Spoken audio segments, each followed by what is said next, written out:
Hello everyone, welcome back to English Pod. My name is Marco. And I'm Erica. And today we're bringing you an advanced lesson for all of our advanced learners out there. That's right. And in this lesson, we're visiting a history class. Yes, we're going to be talking about a very interesting topic that's known around the world, which is International Workers' Day. That's right. And we're going to learn a little bit about the history of the workers' movement in the United States. Right, but we're also going to be taking a look at some great words and, of course, a little bit more advanced or complicated structures. That's right. So I guess without further ado, we can get started with the dialogue. All right, everyone, settle down. Let's get started.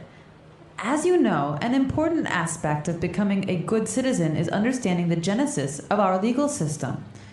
It's not enough to simply memorize our laws. It's necessary that we comprehend why and how they were formed. This brings me to our topic for today. Does anyone know what we celebrate on May 1st? Cinco de Mayo.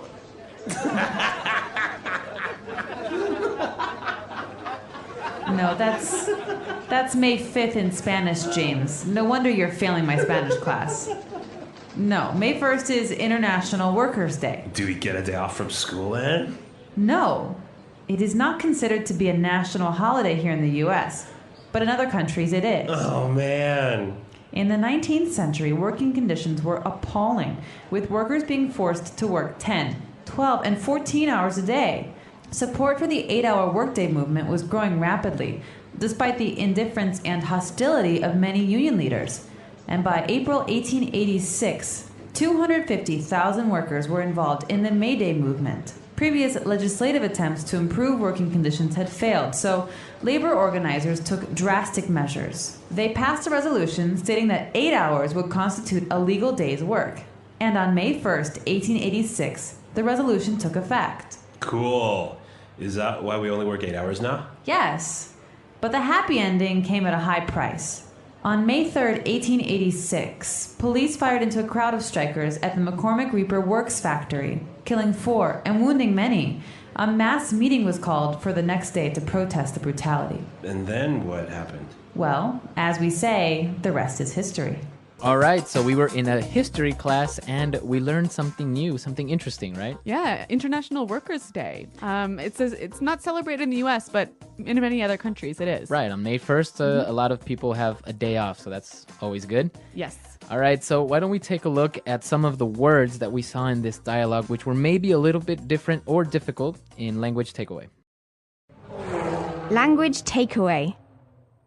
All right, we're just going to look at 5 words here. And the first one, we talked about the genesis of the movement. Right, Genesis. Genesis. Okay, so many of you may know that Genesis is a book in the Bible, right? That's right. And that's where this word comes from. It's the first book in the Bible. So it's the beginning. Or the origin. So that's a Genesis. So the genesis of our legal system, you would say. Right. Or the genesis of this problem. So it's the origin. Yeah, it's a little bit of a formal word, isn't it? Yeah, I guess maybe you can say the origin or the beginning. Yeah, but maybe in an academic setting, you can talk about the genesis. Yes, very good. All right, what do we have next? Well, one of the reasons why the workers' movement got started was because of the appalling working conditions. Appalling. Appalling. If something is appalling, It's shockingly bad. very, very bad. Yeah. So now if something is appalling, like the working conditions were appalling, That's right. you would feel appalled. Exactly. I'm appalled at your behavior. Okay, so it's almost like you are disgusted. Yeah, that's right. Yeah. Very, very strong word. Yeah, very strong. Okay. Okay, so the working conditions were appalling and people were setting up this movement, right? But what happened? They met some hostility. Hostility. Hostility. Hostility from the police, right? That's right. So what is hostility? Hostility is the state of receiving an unfriendly reaction. Okay. They acted in a very unfriendly way, and it also suggests, a hint of violence even. Okay. Yeah. Yeah. So if somebody is hostile, they can maybe be aggressive and maybe to a point violent. That's right. Okay. So a hostile person. Yeah, or a hostile environment, a dangerous environment. Okay, hostility, hostile. Very good. Yeah. Now, because of these appalling working conditions, the labor movement decided to take drastic measures. Drastic measures. Yeah, drastic measures. This is a really wonderful phrase, and I think it would help us to listen to a few examples of this phrase in use. Example 1. The president was faced with some difficult decisions and was forced to take drastic measures to solve the crisis. Example 2. The police took very drastic measures to control the protesters outside the government palace. So we understand drastic measures as extreme actions or decisions, right? Yeah, exactly. I think there's a saying that says desperate times call for drastic measures. No, desperate times call for desperate measures. Oh, dang. Well, okay, but it goes around there somewhere, right? Something so like that. If you really have an emergency, you need to do something drastic. You have to take drastic measures, or you can even say take drastic action. Okay, very good. And what about our last word? After the protests ended in violence, people started to get angry because of the brutality the police showed. Okay, brutality. Brutality. So again, maybe brutality and hostility are maybe similar, right? A little bit similar. So brutality is the state of being harsh or very forceful. Okay, so brutality. Now, we also use the word brutal. Right. So that means harsh or very forceful. Now, sometimes we can use that word, but not in a harsh or forceful way, right? Yeah, and it's quite, yeah, I might say something like, oh my God, that test was brutal. Uh-huh, it was brutal or... So it was really hard or really difficult. Right, so that's what you're saying with this word, that it's very hard or it was very intense. Yeah, maybe one more example. Okay, so for example, I can say, oh, I went for a run today and it was brutal. I'm so tired. So it was really difficult. Yeah. Brutal. And Marco, is this something that's used by everyone? That phrase, brutal, using in that context would be for younger people maybe. Not really, you wouldn't really hear older people using it like So that. it's a little bit slangy. Yeah. Okay. All right. Great. So those are 5 interesting vocabulary words. As Marco mentioned, we want to look at some more difficult structures now in Fluency Builder. Fluency Builder. Okay, so we have some phrases that we saw in this dialogue. And, well, let's start with the first one. Well, the teacher opens his discussion by talking about how an understanding of the legal system is an important aspect of being a good citizen. Okay, an important aspect. An important aspect. So, well, maybe we know the word important, right? So what's Obviously. an aspect? A part of something, an important part of something. Okay, so the teacher started with an important aspect of and then specified the idea or what part it belongs to. Right, so it usually follows this form. Noun is an important aspect of noun. Okay, So for example, quality control is an important aspect of keeping customers happy. okay, perfect. A part of. Very good. So aspect sounds a little bit more formal or just a lot more intelligent, right? Yeah, professional. And actually, this is a wonderful way of setting up your idea. So the teacher said that it's an important aspect of understanding the legal system was understanding its origins or its genesis. Yep. And then she moved on and said that it's not enough to simply memorize laws. That's right. It's not enough to simply do something. Okay. So the beginning of this sentence, it is not enough to simply something. Mm-hmm. By starting a sentence like this, you are indicating that more is required, right? So here, it's not enough to simply memorize the laws. We're saying that most people just memorize the laws, but they need to go further. And understand them. Exactly. Another example would be, it's not enough to simply pass your exams. You must get good grades as well. Right. Or maybe in a business context. It's not enough to simply satisfy your customers. You must impress them. Okay, very good. So that's a very good way of starting out this idea of more is required. That's right. More is required. All right. All right. Well, I want to move on to one final point here. I found this sentence to be really, really interesting. They passed a resolution stating that 8 hours would constitute a legal day's work. Okay, so why is this interesting? Well, I found that, there's 2 verbs going on here. They passed a resolution that 8 hours would constitute a Okay. legal day's work. So we've got 2 verb times going on here at the same time. And I'm wondering about this one would. Okay, so what's happening here? Obviously, this happened in the past. It's like about 100 years ago, right? Right. So the resolution was passed 100 years ago. Right? So this is going on in the past. Right. But there was a future action that was going to happen in consequence of this. Right. So the resolution stated that 8 hours would constitute. So that's like the primary action was the passing of the resolution. And the result is this sort of this event that happens in the past but is a future event to the first primary event. Does that make any sense at all? So this is called the future in the past, right? That's right. Okay, so it's a grammar structure. Many of you maybe know the simple present or the future tenses, but this is a little strange one. And as we said, so maybe it's a little bit difficult to understand the grammar in general. So why don't we take a look at some more examples of how we would use this future in the past? Example 1. The president said that he would cut taxes by 5%. Example 2. I made a promise that I would not smoke anymore. Example 3. Carl told me he would buy a new car. Okay, so now I think it's clear this whole idea of the future in the past, and we'll also be answering any questions on the site if you have any problems, right? That's right. Okay, so why don't we listen to the dialogue one more time, and then we'll come back and talk about this holiday, which is the International Workers' Day. All right, everyone, settle down. Let's get started. As you know, an important aspect of becoming a good citizen is understanding the genesis of our legal system. It's not enough to simply memorize our laws. It's necessary that we comprehend why and how they were formed. This brings me to our topic for today. Does anyone know what we celebrate on May 1st? Cinco de Mayo.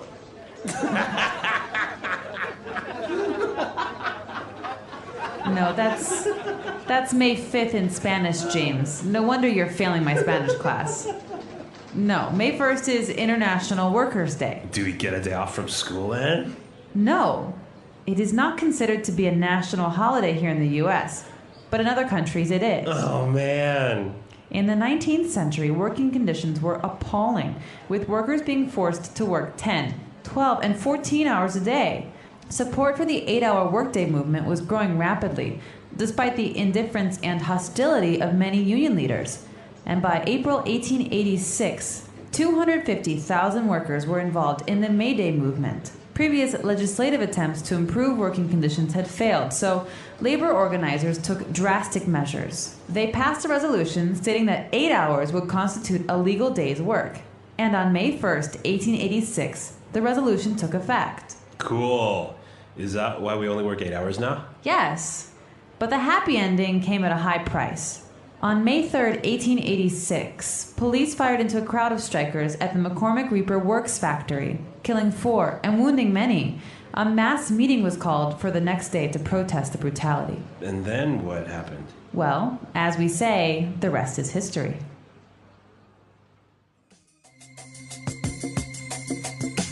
All right, so Erica, in Canada, do you celebrate this? We do, but not on May 1st. Oh, really? When is it? The first weekend in September. Oh, really? And why? I am not 100% sure. I think it's because we already have a long weekend in May because because on the 24th of May is the Queen Victoria's birthday, so we have to celebrate that. Oh, really? We can't have 2 vacations in the same month. Oh, wow. Well, yeah, I mean, it's not productive, right? Exactly. Well, what about in Ecuador? Yeah, we do. On May 1st, it's a holiday, and we actually have 2 holidays in May as well, because on the 24th, we actually celebrate the Battle of Pichincha, which is one of the decisive battles for the independence of Ecuador. So we don't mind having 2 holidays in the same month. Well, it sounds like Ecuador has a better holiday schedule than Canada. So No, it yeah. is. So yeah, on May 1st, people take vacations, or companies usually on May 1st will do something special for their employees. Oh, that's kind of a nice gesture, isn't it? Yeah, so it's like it's Workers' Day, so they'll set up maybe a barbecue or a trip or something like that. So that's what usually happens on May 1st. Great. Well, what about in your countries, listeners? Do you celebrate May Day? May Day. Yeah. May 1st, right? And if you do, well, let us know. Come to our website, englishpod.com, and leave your questions and comments there as well. That's right. Well, thanks for downloading this lesson, and until next time, bye. Bye.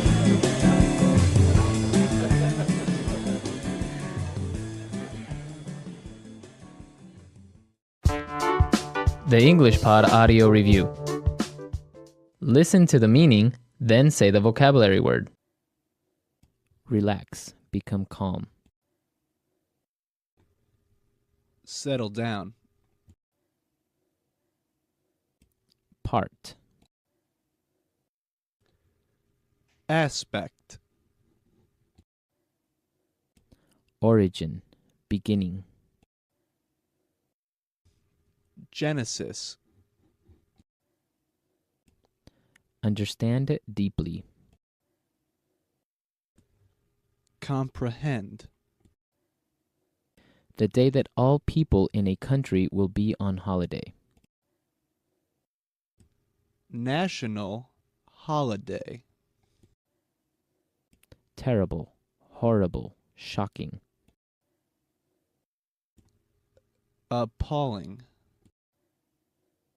Showing no interest in. Indifference. The attitude of treating something as enemy. Hostility. Relating to legal system. Legislative. Sudden and severe. Drastic. A formal document stating the wishes of a group. Resolution. Form, consist. Constitute. Violent treatment or behavior. Brutality. Shoot guns into a place. Fire into. Describing an event that is done to honor and remember a person or event in history, in commemoration of. The lowest socioeconomic class, workers. Proletariat. A public meeting of a large group of people to support or oppose something. Rally. An official statement made by a person who has power. Proclamation. Something like a statue built to remember a person or event from history. Memorial. Let's try that faster. Shoot guns into a place. Fire into. Terrible, horrible, shocking. Appalling. Form, consist. Constitute. Relax, become calm. Settle down. Violent treatment or behavior. Brutality. Relating to legal system. Legislative. The attitude of treating something as enemy. Hostility. The lowest socioeconomic class, workers. Proletariat. Describing an event that is done to honor and remember a person or event in history, in commemoration of. Sudden and severe. Drastic. Part. Aspect. Origin, beginning. Genesis. A formal document stating the wishes of a group. Resolution. Something like a statue built to remember a person or event from history. Memorial. The day that all people in a country will be on holiday. National holiday. An official statement made by a person who has power. Proclamation. Showing no interest in. Indifference. A public meeting of a large group of people to support or oppose something. Rally. Understand deeply. Comprehend. Now say the word and hear it in a sentence. Genesis.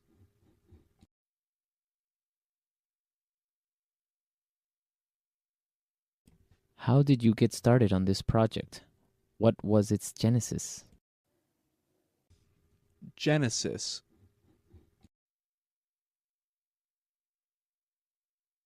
We need to identify the genesis of this problem. Genesis.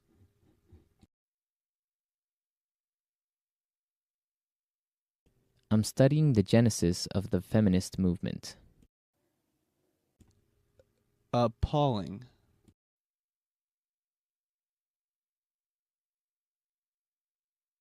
The way those poor children have been treated is just appalling. Appalling.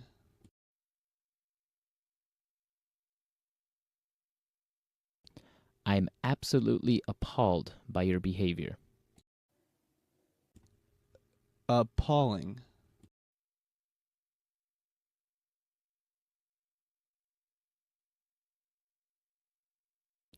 The service in that restaurant was appalling. It took 45 minutes for them to bring us our wine. Legislative.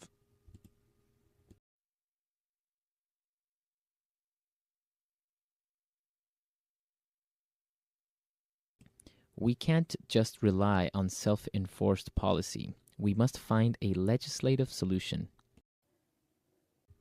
Legislative.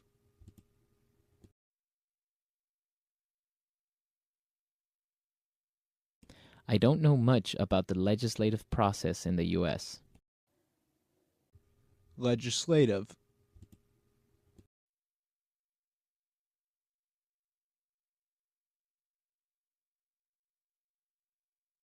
The president can't decide the laws. That's the responsibility of the legislative branch of government. Resolution.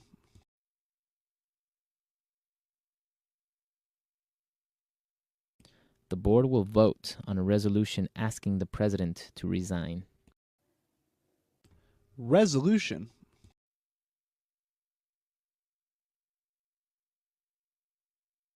The UN Security Council passed a resolution regarding the Middle East. Resolution.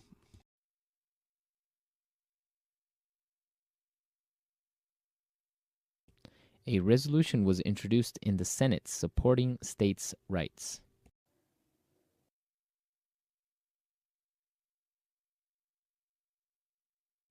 We've got to take drastic measures. I think we should cut off his leg.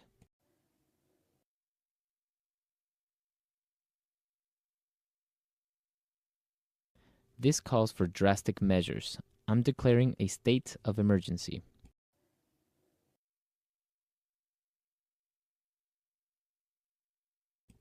We've got to take drastic measures to cut our costs.